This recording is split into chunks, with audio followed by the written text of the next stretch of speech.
अस्सलाम वालेकुम। 46th session है ये। We are on page number 106। अच्छा 100 हमने क्रॉस कर लिया। अब और 200 है बस। खैर चैप्टर नंबर 9 में है हम, और उसके पहले 2-3 पेजेस हो गए।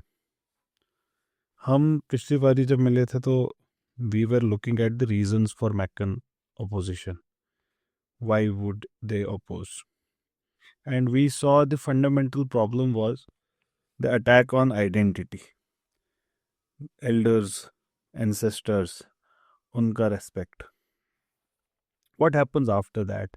It seems the tempers keep on rising. Lesley Hazleton कहती हैं कि कुरानिक रेवल्यूशंस जब पहले शुरू हुए and they talked about the day of judgment, जहाँ पे तमाम रूह, all the souls would rise up from the dead, ताकि they would be judged for all everything they had done, they would be called to account for their actions. ये कोई ज़्यादा radical बात नहीं थी इनके लिए, अरब्स के लिए, मैक्कन्स के लिए। This was well may be outskirts but well with in their grasp. It was understood that this world, ये जहाँ पे फिर से रिजरक्शन होगा, ये मतलब इनकी क्या मान्यताएं थे, what would they have believed about it. देखो रिजरक्शन कहते हैं, the word for it is resurrection, death के बाद वापस उठना। कहते हैं ना क्रिश्चियंस दैट हज़रत ईसा was crucified and then he died, then he was placed in a tomb, and after 3 days and 3 nights he got his life back, and they say Jesus was resurrected. हमारा अकीदा different है। We से वमा कतलुहु वमा सलबुहु, कि they did not kill him neither did they crucify him। हम तो ये कहते हैं, पर उनका क्या अकीदा है कि after death you resurrect. Resurrection के बारे में अगर बाइबल को भी देखें हम, लेटर सेंट पॉल वो एक्सप्लेन करते हैं कि रिजरेक्शन क्या होता है। It is your spirit comes back, that is resurrection. तो यूजुअली डेथ के बाद का जो मामला है फिर से जिंदा होना, इसको देखा गया है स्पिरिचुअल दैन फिजिकल। हमारा मानना फिजिकल है कि इट इज बॉडीली रिजरेक्शन। तो हेजल्टन कहते हैं it was understood that this was a world full of spirits. ये जो आखिरत की दुनिया होगी ये स्पिरिचुअल होगी, स्पिरिट्स होंगे, ये जिस्म नहीं होंगे। It was understood, it seems to me she is referring to how they Meccans contemporaries इसको कैसे देखते थे, ये डे ऑफ जजमेंट को and all this after world. तो it would contain this world जो आखिरत की होगी, इसमें ना सिर्फ इस ज़माने के लोग होंगे जो इस वक्त ज़िंदा हैं, इसमें ऑफ कोर्स जो भी आज तक ज़िंदा रहे हैं या जो आगे आने वाले हैं, दोनों तमाम तरीके के लोग जितने भी have ever lived they would be there, right. ये तो अकीदा भी है ना इस चीज़ के regarding. Everyone who has ever lived in the past और those in the future.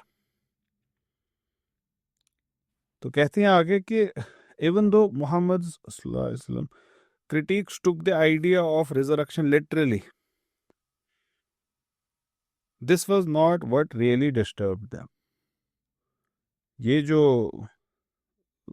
McKeon opposition है वो इसको लिटरली लेते थे। even though his critics took the idea of resurrection literally, और वो क्या कहते थे, मजाक उड़ाते थे क्या अच्छा जो धूल मिट्टी में मिल गए खत्म हो गए वो भी अब वापस जिंदा होंगे। They would make these taunts. Can you give a dry bone flesh again? तो ये कर सकते हो। फिर इसका कुरान जवाब देता है कि हाँ ऐसा ही बिल्कुल करेंगे, तुम्हारी टिप ऑफ नेल्स तक इनको वापस हम, ये टिप ऑफ फिंगर्स उसको भी हम वापस से समेटेंगे। That's what the Quran says about it.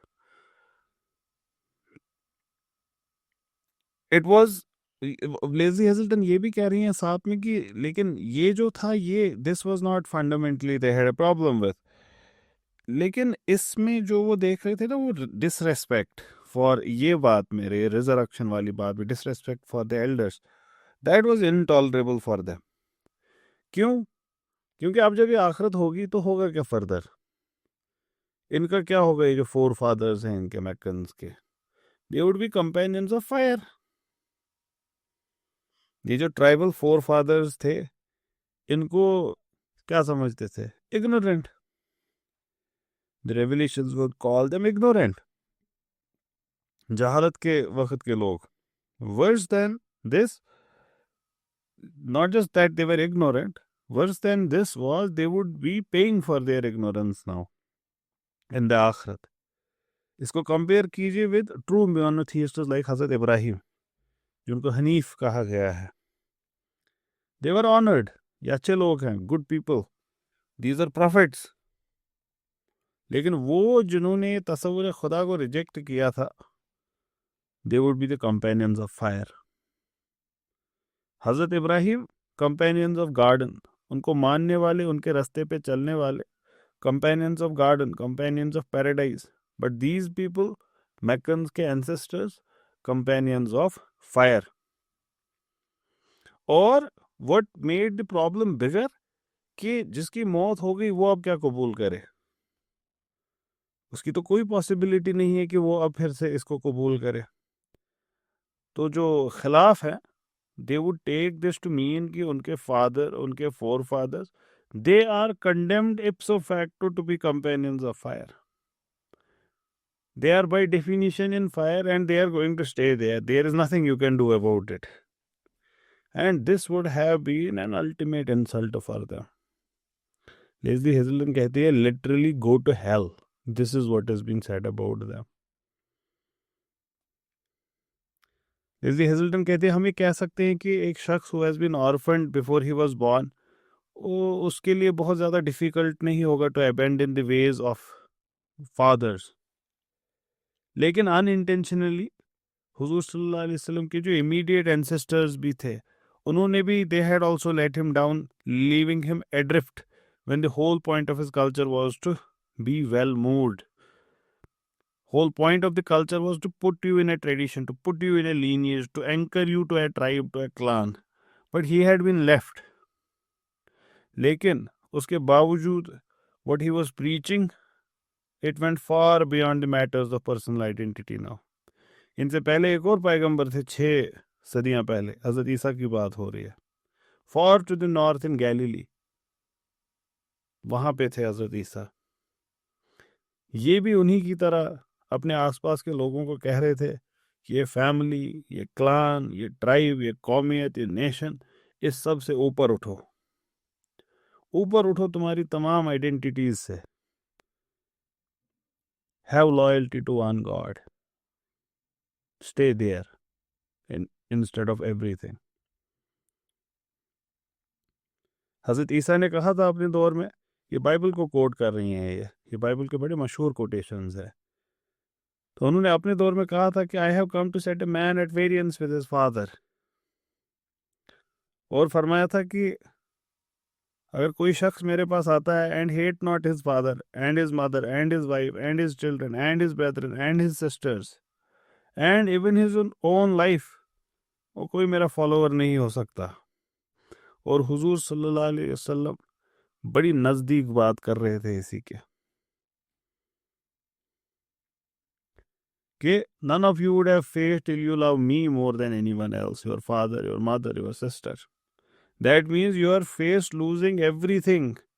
अगर तुम्हारे फादर, तुम्हारे ब्रदर्स, तुम्हारे बेटे, तुम्हारे औलादे, तुम्हारी बीवियां, तुम्हारा क्लान, तुम्हारे positions, if all of these are dearer to you than serving God, गए तो खत्म. तो ये कोई रियल आइडेंटिटीज नहीं है, ये कोई रियल रिलेशंस नहीं है. Brothers, wives, fathers, sons, these are not going to help you at all in any matter whatsoever. What else is then there? Those who accepted Islam, they are two brothers and sisters. एक नया रिश्ता बन गया, new family comes into being which supersedes the old one, and it breaks all barriers or shackles. It crosses all established boundaries. It destroys all previous identities and forges the new one. It brings back the real forefather, not the tribal totems and the tribal ones, The original founding fathers, Hazrat Ibrahim, Hazrat Musa, they are brought back as the forefathers. जो चीज़ हजरत अबू तालिब के सामने खटक रही थी वो अब पूरे McKeon elite के लिए ऑब्स्टेकल बन गई। एक ऐसी सोसाइटी जहाँ पे अपने पेरेंट्स, अपने फोरफादर्स, अपने एंसेस्टर्स को ऑनर करना, ये खुद में अ पॉइंट ऑफ ऑनर था। जो बात हुजूर सल्लल्लाहु अलैहि वसल्लम कह रहे थे, ये उनके लिए it was akin to saying abandon your ancestors, इन सब को छोड़ दो। लेज़ली हेजल्टन कहती है शायद ये भी टॉलरेट किया जा सकता था, even this could have been tolerated, और इसको भी इग्नोर किया जा सकता था, लेकिन हुजूर सल्लल्लाहु अलैहि वसल्लम की जो मैसेज ये आगे बढ़ी, it constituted a far more immediate threat to their wellbeing. क्योंकि ये जो बातें की जा रही हैं, these if they survive they might appear as a threat to their way of living in centuries later maybe, या decades later, या ये फ्रिंज में रहेगा साइड में और ख़त्म हो जाएगा।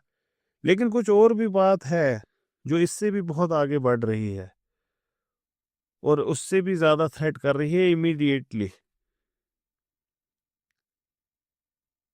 तो इस वजह से लेज़ली हेजल्टन कहती है असली मसला प्रिंसिपल का नहीं था, उसूल का नहीं था, ये तो सेल्फ इंटरेस्ट था जो थ्रेटन हुआ।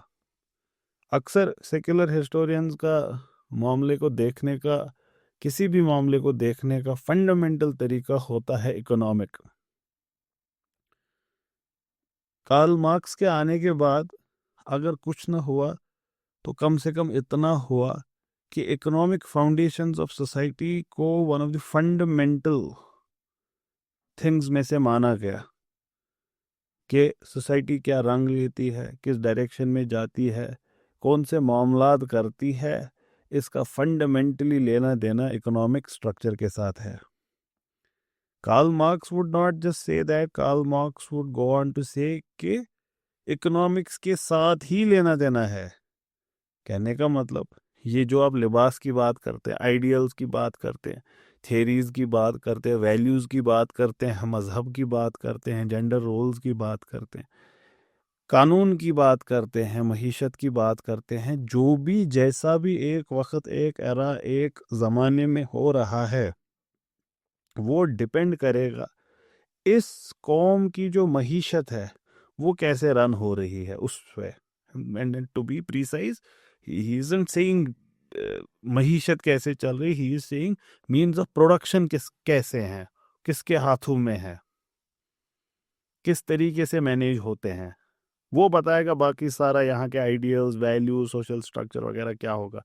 तो वो कहते थे सुपर स्ट्रक्चर की बात डजंट मैटर, ये जो सब स्ट्रक्चर है नीचे उसके वो ज़्यादा मैटर करता है। एंड ही वुड से कि वो जो सब स्ट्रक्चर है वो वक्त के साथ चेंज होता रहता है, it changes hands, it changes way it's managed, and उसी के हिसाब से ऊपर सोसाइटी चेंज होती रहती है।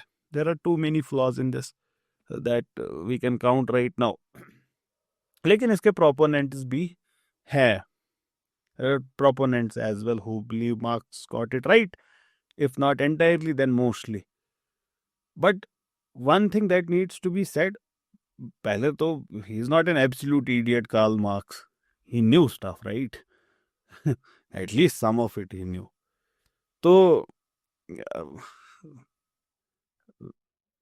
if not anything else, लेकिन इस बात का कि इकोनॉमिक स्ट्रक्चर जो सोसाइटी का है, सब स्ट्रक्चर जो है, अगर ये ना माने कोई कि ये सबसे इम्पोर्टेंट है, लेकिन ये डेफिनेटली मानेगा कि ये बहुत इम्पोर्टेंट है। That being point one. Point two being there seems to be internationally everywhere an inclination towards believing this. There is an influence of Marxist tendencies, conflict theorists का बड़ा गलबा है थ्रू आउट वर्ल्ड, और ये आपकी imagination को capture करता है इन वन वे और अनदर, और अगर नहीं भी करता तो आपको इन्फ्लुएंस डेफिनेटली करता है कि जहाँ पे भी आप मामले को देखेंगे आप उसको इस प्रिज्म से डेफिनेटली देखेंगे। कहने का मतलब कि हमारा हिस्टोरियन भी डेफिनेटली किसी मामले को एक्सप्लेन करने के लिए उसके इकोनॉमिक प्रिज्म को सरे फिरिस्त रखेगा. If not calling it the only factor, he would still keep it at the most important factor. Why do we need to know this? There is a long and a short answer. The long answer is in my series on sociology. आप मेरे YouTube पे जा सकते हैं. Sociology पे एक short series है, कुछ ही लेक्चर्स हैं वो. अगर आपको मौका मिले उसको आप सुने, तो उसमें मैंने बड़ा डिटेल में Islamic view of sociology discuss किया है कि कैसे we believe in a different way of looking at things. कि ज़रूरी नहीं कि इकोनॉमिक मीन्स ही सब कुछ डिपेंड, सब एक चीज़ को फ्रेम करे, सब एक चीज़ को डिसाइड करे, हर एक चीज़ को. कभी कभार it is a matter of ideology as well. Ideologies also matter. There are people who are driven by ideologies. कौम होती है जो ड्रिवन बाय आइडियोलॉजी होती है, जिसके सेंटर में ज़रूरी नहीं कि पावर हो, अथॉरिटी हो, इकोनॉमिक्स हो. So there are multiple ways of looking at it. It need not be only through the means of production way. But that is what it is with most writers. Are they wrong? I don't think they are wrong. Economics is a very important factor. But and it also tends to explain many things that take place. But not everything under the sky can be looked from this simplistic view के economic ही सब कुछ अब define करेगा.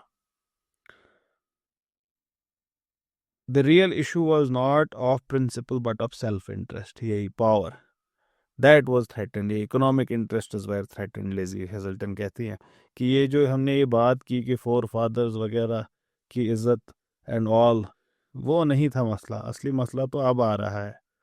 Traditional values क्या थे? They were subservient to the newly found profits, मुनाफाखोरी. लेकिन ये जो किताब आई कुरान, ये इस एक्यूमुलेशन ऑफ वेल्थ को क्रिटिक करती है, क्रिटिसाइज करती है. लेज़ली हेजल्टन ने यहाँ लेकिन एक अच्छी बात कही.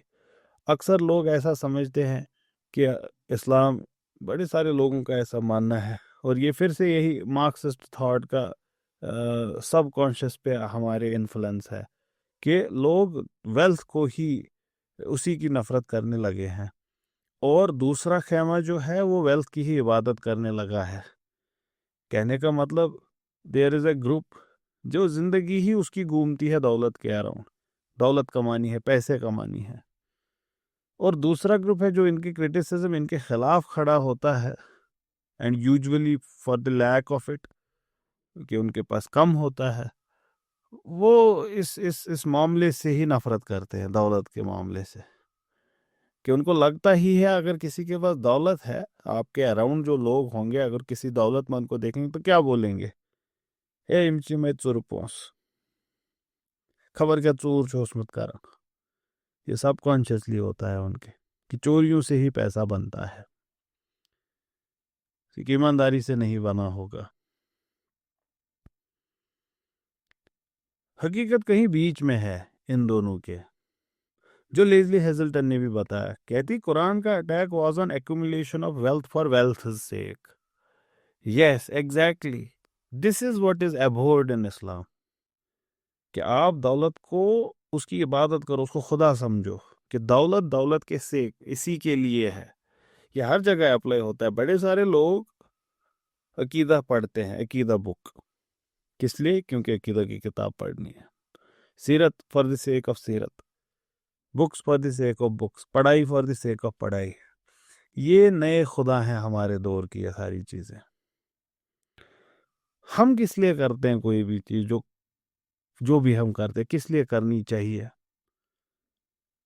We believe all actions are means to get closer to our creator. Everything that we do is for that one goal, that single point agenda. Everything we eat, we drink, we travel, we make friends, our wars, our friendships, our wealth, our poverty, all for the sake of that one goal. So wealth also for that goal, not for wealth's sake itself. But in this society that we are talking about, wealth is the ultimate goal.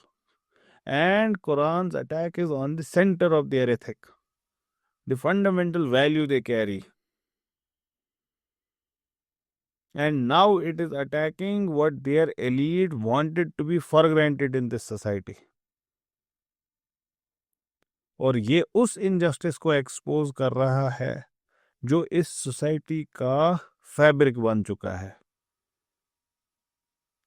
Society ऐसी बनी है इसी fundamental principle पे, और ये उसी को challenge कर रहा है और उसको एक्सपोज कर रहा है. So what would they do now in response? The crony capitalist, जैसे वो देखेगा किसी गरीब को, वही उनका रेस्पॉन्स है. Just look at his companions, देखो जरा इनको, they don't have food to eat. अच्छा, ये हैं वो लोग जिनको खुदा ने चूज किया. ये है वो लोग जो अब हमें रास्ता दिखाएंगे. And they would teach us truth. अगर कोई मुनाफा होता उसमें जो इनके पास है, तो वो पहले हमारे पास आया होता.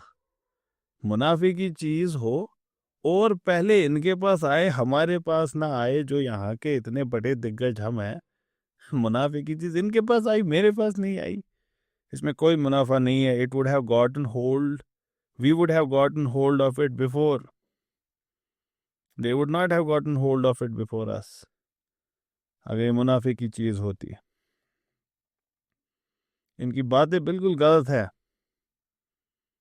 जो इनके खेमे का लीडर है हुजूर सल्लल्लाहु अलैहि वसल्लम, ये सिर्फ इनको भड़काना चाहते हैं हमारे खिलाफ. ये इनके इमोशंस को रेज करना चाहते हैं ताकि हमारे खिलाफ हो जाए अपने पॉलिटिकल गेन के लिए. इनकी बातों में कोई लॉजिक नहीं है, रैशनल नहीं है. ये तो सिर्फ कमजोर लोग हैं जो इनको सुनते हैं. ये तो वो लोग हैं जिनको इजीली इन्फ्लुएंस किया जा सकता है, सिर्फ वो सुनते हैं. ऐसे अब ये कह रहे हैं. ये बड़ा क्लासिक है. इसको कहते हैं एड होमिनम. एड होमिनम ये एक फैलेसी है आर्ग्यूइंग में. जब आप आर्ग्यूमेंट का रेस्पॉन्स नहीं कर पाते, for whatever reason you are not able to respond, then you attack the character. कि ये तो बुरा है, ये तो ये है, ये तो वो है, मैंने इसको कॉलेज में देखा था, मैंने इसको स्कूल में देखा था, मैंने इसको यहाँ ऐसे करते देखा. मैंने आर्ग्यूमेंट को रेस्पॉन्ड नहीं करना है, बंदे के कैरेक्टर को डिमीन करना है ताकि उसकी बात की क्रेडिबिलिटी खत्म हो जाए. बात पे नहीं ध्यान देना है. यहां पे भी अब ऐसा ही हो रहा है. क्या ये कौन है जो इनको सुनते हैं? गरीब लोग जिनको वैसे भी कोई इज्जत नहीं है, जिनको कोई होप नहीं है कि वो इस कौम में कोई रेस्पेक्टेबल पोजीशन पे आए, किसी क्लान का लीडर बने. वो लोग इनको सुन रहे हैं ताकि थोड़ा सा उनको भी महसूस हो कि हमारी भी कोई इम्पोर्टेंस है. ये उन छोटे मोटे क्लान्स के लोग हैं जिनका कोई ना इन्फ्लुएंस है, कोई अता नहीं है, कोई पता नहीं है, कोई पूछता नहीं है. वो खुद को सिग्निफिकेंट, उनको क्या थोड़ा सा इज्जत देते हैं, ये उनको लगता है कि हम भी कुछ है, वो लोग सुनते हैं. बाहर के लोग जो कुरैश की प्रोटेक्शन में रहते हैं, ये वो सुनते हैं ताकि हमें भी थोड़ी सी इंपॉर्टेंस मिले, because they are not at the centre of things. Slaves वो सुनते हैं, औरतें सुनती हैं इनकी बात को. लेकिन हकीकत तो ये थी कि इनके खुद के कुछ लोग भी अब थोड़ा थोड़ा स्वे बदलने लगे थे. And none more significant than हजरत अबू बकर, जो बाद में इस्लाम के पहले खलीफा बनेंगे, हुजूर सल्लल्लाहु अलैहि वसल्लम के सक्सेसर हजरत अबू बकर. ये एक बहुत इंपॉर्टेंट फिगर थी मक्का की. ये कोई फ्रिंज नहीं है. अब ये young sons with no hope of leadership नहीं है. ये माइनर क्लान्स विदाउट इन्फ्लुएंस नहीं है. ये आउटसाइडर्स नहीं है. ये फ्रीडमैन एंड स्लेव्स नहीं है. ये वुमेन नहीं है. ये एक बहुत इंपॉर्टेंट फिगर है इस माशरे की, हजरत अबू बकर. इनको लोग पसंद करते थे. ये एक कामयाब शख्सियत है. And more importantly he was respected as a genealogist. हमने इसका जिक्र कभी कभार किया है अपने रूम्स में. अपने रीडिंग सेशंस में कि हज़रत अबू बकर वो जीनियोलॉजिस्ट, और हुजूर सल्लल्लाहु अलैहि वसल्लम जब किसी ट्राइब किसी क्लान से मिलने जाते तो हज़रत अबू बकर को डेफिनेटली वो उनसे बात करते पहले और उनसे पूछते कि tell me about their history and then he would address them. हमारे लोगों को क्या करना है, एक किताब पढ़नी है why non vegetarian food is good, और फिर जाके करना है डिबेट ट्विटर पे। हमारे लोगों को यही करना है बस। Concept of God in the light of world scriptures, 6 page की किताब 10 पेज की किताब पढ़ के हम निकलते हैं डिबेट करने। मैं हमारी बात ज़्यादा करता हूँ, लेकिन ये बात बाकी जगह भी है, ऐसी बात नहीं है। ये हिंदूज़ के यहाँ भी ऐसा ही मामला चल रहा है, क्रिश्चियंस के यहाँ चल रहा है, यहूदियों के यहाँ चल रहा है, मुसलमानों के, एथियस्ट्स के यहाँ। लोगों को रिगरस रिसर्च और ऐसे मामलात से नफरत सी हो गई है, नफरत सी हो गई है, और इस वजह से उनके दिलों में भी करार नहीं है। क्योंकि किसी चीज़ को समझने के लिए इंसान को करार होना चाहिए ना। जैसे ये किताब को मुकम्मल करने के लिए हमें बैठना पड़ेगा ना रोज़ ये 1 घंटा, तब जाके तो ये मुकम्मल होगी। हम ये कमिटमेंट कहाँ कर पाते हैं। हमारा ज़माना गया, वो ज़माना जब लोग ना थॉरोली किसी चीज़ को इन्वेस्टिगेट करते थे। अब लोगों को इंटरेस्ट ही नहीं है। Summarise this for me Chat GPT. हम उस दौर में जी रहे हैं कि कहाँ फुर्सत अब उतना रिगरसली देखे। अब रिसर्च को भी नहीं देखना है हमने। जो कर रहे हैं ना रिसर्च, उनकी रिसर्च का भी कुछ समरी बता दो, कोई हमको क्विकली कहना क्या चाह रहे हैं। But here was a different thing. खैर, he was a highly respected genealogist. What is a genealogist? जो जीनियोलॉजी को जानते हैं। जीनियोलॉजी मतलब प्रिसाइजली अगर बोले तो शजर, फैमिली ट्री, प्रिसाइज डेफिनेशन अगर बोले लिटरलिस्ट वे। लेकिन यही तो होता है जब हम पढ़ते हैं और हमको समझ नहीं आता अल्फाज के किस दौर में क्या मीनिंग्स होते थे।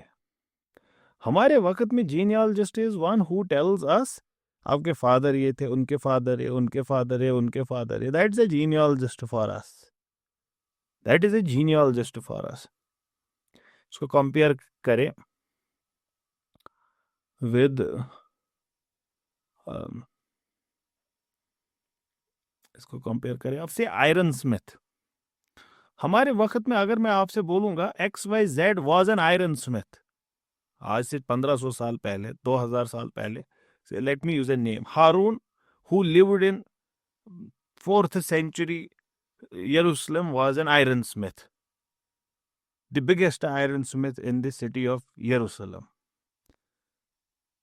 एक अनट्रेन्ड आई जो ढंग से नहीं समझ पाती चीजों की नुआंस, उसको लगेगा जैसे हमारे वक्त में आयरन स्मिथ होते हैं, लोहे की चीजें बनाते हैं, ऐसे ही कोई शख्स है।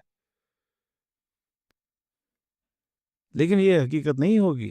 That's not true. It is injustice, it's wrong. हम बात कर रहे हैं, अगर हम यही बात कह रहे हैं ना कि यरूशलेम का सबसे बड़ा आयरन स्मिथ, हम कह रहे हैं इस वक्त का हिंदुस्तान का DRDO हाल, जो इस वक्त हिंदुस्तान की सबसे बड़ी आर्टिलरी बना रहे हैं, जहाज बना रहे हैं, फाइटर जेट्स, ये वो भी है, ये वो भी है। ठीक, आप समझ रहे हैं। ये सिर्फ इतना नहीं है कि हमने बात की आयरन स्मिथ की, हम लॉकहीड मार्टिन की बात कर रहे हैं, हम F-16 के मैन्युफैक्चरर की बात कर रहे हैं अपने एरा के।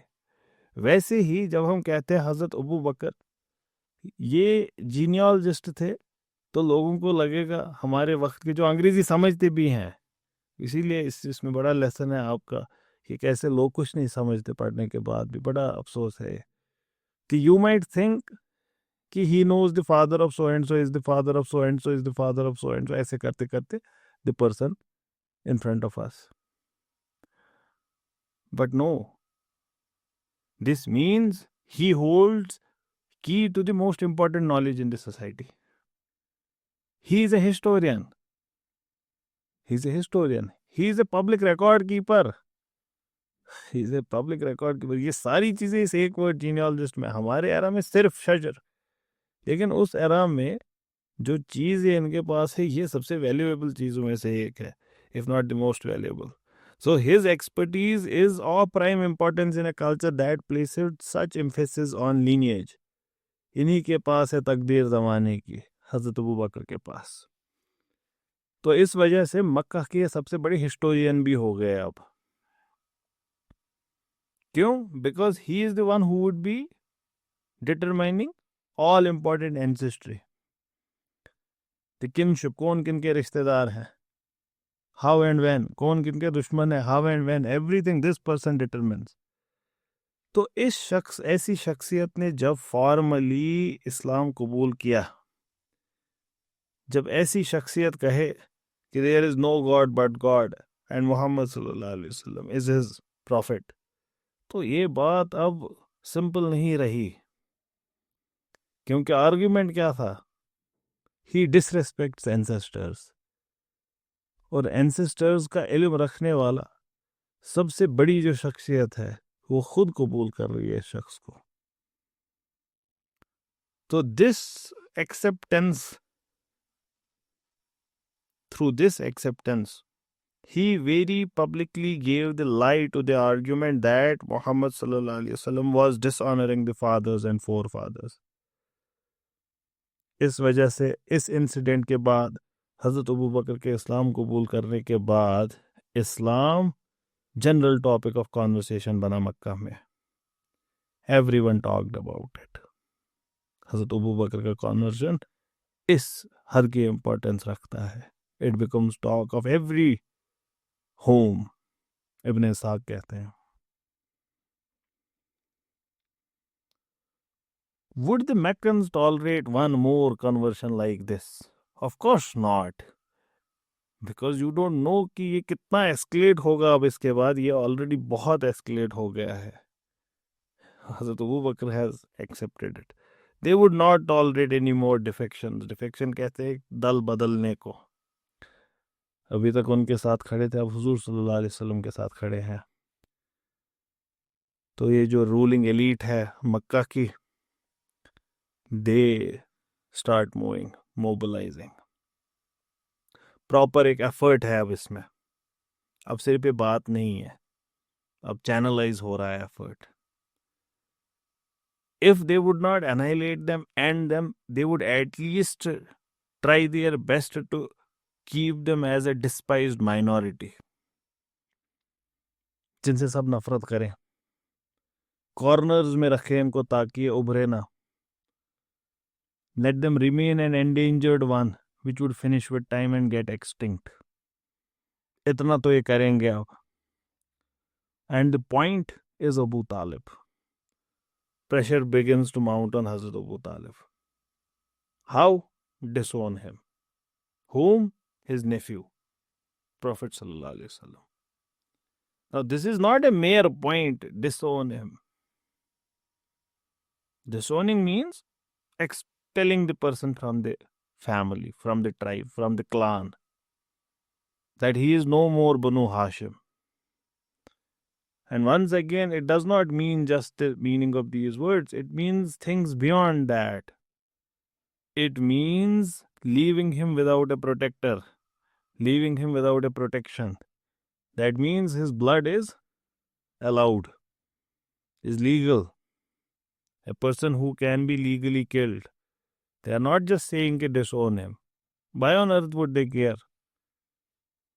What they are indirectly saying is, allow us to take his life. Matters have escalated to a huge level. Okay?